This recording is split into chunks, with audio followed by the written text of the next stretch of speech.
नमस्कार, हिमालिनी टेलीविज़न में आप सभी का स्वागत है। हिमालिनी से मैं हूं अंशुल राजपूत। नेपाल हो रहे जनगणना में हिंदी भाषा के साथ पक्षपात हो रहा है। इस पक्षपात पूर्ण सरकारी रवैये के विरुद्ध नेपाल में आवाज़ उठ रही है, लेकिन नेपाल की सरकार किसी की नहीं सुन रही है। आज हम ऐसी ही भाषा अभियानी रमण कुमार पांडे जी का विचार आपके बीच प्रस्तुत कर रहे हैं। जनकपुर धाम से रिपोर्ट तैयार की है हमारे संवाददाता श्री मिश्री लाल मधुकर जी ने। हमारे बीच नेपाल के ऐसे व्यक्तित्व मौजूद है जो मधेसी के अधिकार, मधेश के विकास, धोती, कुर्ता, पाग या पगड़ी का सम्मान कैसे हो नेपाल में, और हिंदी को संपर्क भाषा बनाने के लिए एक अभियानी पुरुष जो 32 वर्षों से खस शासक से प्रताड़ना होकर के उन्होंने कसम खा ली कि जब तक हिंदी का नेपाल में सम्मान नहीं होगा तब तक हम अन्य भाषा नहीं, नेपाली नहीं बोलेंगे। संयोग से नेपाल में अभी राष्ट्रीय जनगणना शुरू है, तो भाई मैं उनका नाम बता दूं, रमण पांडे जी है और हिंदी अभियानी के रूप में पूरे नेपाल नहीं भारत में जाने जाते हैं। तो पांडे जी, आपका इसमें क्या कहना है? राष्ट्रीय जनगणना भी चल रही है, उसके संदर्भ में। साहब, अनर्थ हो रहा है। राष्ट्रीय जनगणना करने वाले गणक लोग 10 वर्षों में दोहराई जाने वाली यह राष्ट्रीय नियमित जनगणना है। एक दरवाजे पर बैठते हैं, अपने मन से कॉलम भर लेते हैं और लोगों से साइन सिग्नेचर अंगूठा छाप ले लेते हैं। यह जनगणना कम होगी और मिथ्य गणना अधिक होने जा रहा है। मिथ्य गणना हो रही है। मैंने बारंबार फेसबुक के माध्यम से, विभिन्न लेखों से विगत 32 वर्षों से आह्वान करते आ रहा हूं कि नेपाल में यदि मधेसियों को सम्मान पूर्वक जीना है तो हिंदी को राष्ट्रभाषा बनाना होगा। खस भाषा नेपाली के समकक्ष राष्ट्रभाषा बनाने की जरूरत है। और इसके संदर्भ में आप देखें तो अभी एक अवसर है, इस अवसर का उपयोग हम मधेसियों को करना चाहिए।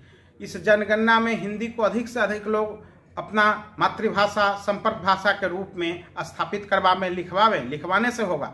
चूंकि यहाँ बहुत सारी 125 भाषाएं नेपाल में बोली जाती है करीब करीब, जिसमें मधेश के क्षेत्र में आपको अवधी भाषा, बजिका, मैथिली, उर्दू, सतार, राजवंशी, मगही, भोजपुरी इत्यादि अनेक भाषा बोली जाती है जी। और इन भाषाओं को जोड़ने वाली भाषा, और यूं कहें तो मधेश को ही जोड़ने वाली भाषा, मधेश को ही एक सूत्र में पिरोने वाली भाषा हिंदी भाषा है। तो हिंदी को नेपाली के समकक्ष मान्यता मिले, हिंदी भी नेपाल में राष्ट्रभाषा का दर्जा पावे। अर्थात राष्ट्रभाषा का अर्थ है साहब कि सरकारी कामकाज का भाषा का दर्जा पावे, नेपाली के समकक्ष खस भाषा के समान। सीमित क्षेत्रों में बोली जाने वाली पहाड़ी ब्राह्मण और क्षेत्रीय का मातृभाषा खस भाषा तथा कथित नेपाली भाषा बन गई। लेकिन हमारी हिंदी जो धोती, पगड़ी, गमछा, लुंगी, टोपी का पहचान है, जिसका प्रतिनिधित्व करता है, वह हिंदी आज 275 वर्षों से नेपाल में प्रताड़ित है। तो मेरा यह आग्रह है कि हिंदी भाषा को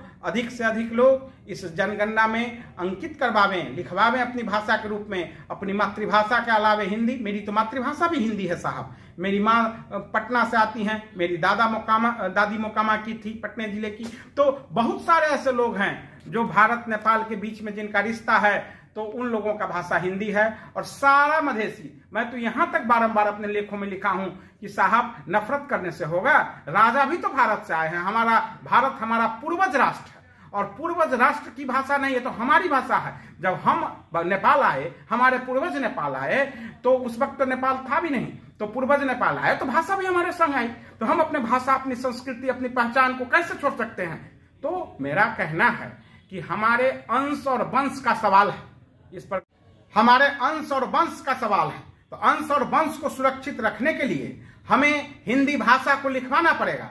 हमें अधिकार संपन्न यदि होना है तो हमें हिंदी भाषा को लिखवाना पड़ेगा। अधिकार, पहचान, सम्मान, स्वाभिमान की जिंदगी जीनी है तो हमें हिंदी भाषा को लिखवाना पड़ेगा। मधेसियों को पहचान यदि नेपाल में बनाना है तो हिंदी ही एकमात्र माध्यम है। हमारे संस्थापक नेता गजेंद्र बाबू से लेकर राजेंद्र महतो तक, अनिल झा, महंत ठाकुर और शरद सिंह भंडारी तक कहते हैं, मैं तो विगत 32 वर्षों से इन नस्लियों की भाषा नेपाली भाषा नहीं बोलता हूं, सिर्फ हिंदी बोलता हूं। मजाल है तो मुझे गिरफ्तार करके देखे। मैं कहता हूं कि हिंदी हमारी भाषा है, धोती हमारी पहचान है, पगड़ी, गमछा, लुंगी हमारी पहचान है। तो इस जनगणना के अवसर का सदुपयोग करें हमारे मधेसी भाई बहन और हिंदी भाषा को लिखवावें। हिंदी के साथ अन्याय हो रहा है, अनर्थ हो रहा है, हिंदी के साथ गलत बर्ताव किया जा रहा है। 32 वर्ष पहले जब काठमांडू में हमारी पार्टी नेपाल सद्भावना पार्टी हिंदी में भाषण की थी, जिसमें मेरे माथे में 6 टाके 7 टाके पड़े थे साहब हिंदी बोलने के कारण।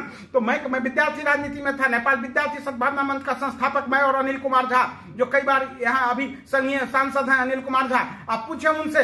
तो हमारा कहना है कि हिंदी को मान्यता दिलाने के लिए हमें आगे आना होगा और इस जनगणना का सदुपयोग करना होगा। और मैं आह्वान करता हूं सारे मधेसियों से, नेपाल की 51% आबादी से, 51% हमारी आबादी है। Those people who are blood by Indian, born by Nepalese is called Madhesi people. तो मधेसियों से आह्वान है कि सभी लोग हिंदी भाषा को आगे लावें, हिंदी भाषा लिखवावें और इसको लिपिबद्ध करें।